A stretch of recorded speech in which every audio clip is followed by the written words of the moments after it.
De la même bouche sortent la bénédiction et la malédiction. Salut et bienvenue en Jésus-Christ et bienvenue à WIFNU, notre communauté qui lit la Bible ensemble pour connaître les promesses qu'on a en Jésus-Christ, notre Seigneur, notre Sauveur et notre espérance. Nous continuons avec le livre de Jacques, chapitre 3. La modération dans l'usage de la parole.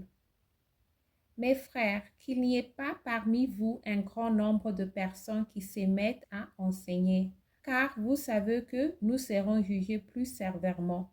Nous prêchons tous de plusieurs manières. Si quelqu'un ne prêche point en parole, c'est un homme parfait, capable de tenir tout son corps en bride. Si nous mettons le mort dans la bouche des chevaux pour qu'ils nous obéissent, nous dirigeons aussi leur corps tout entier.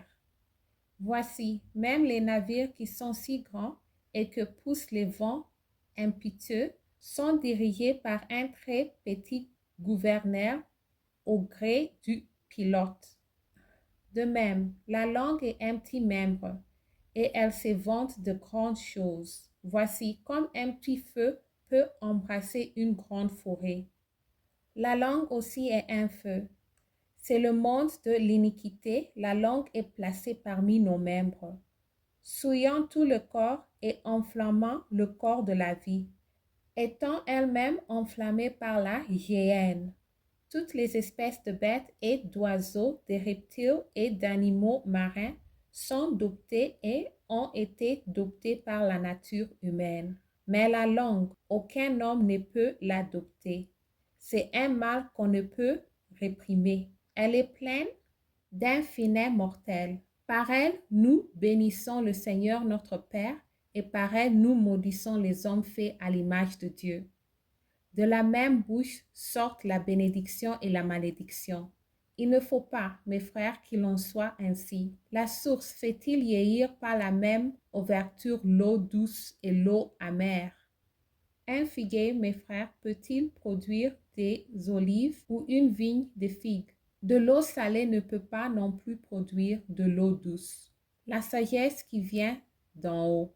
Lequel d'entre vous est sage et intelligent? Qu'il montre ses œuvres par une bonne conduite avec la douceur de la sagesse. Amen.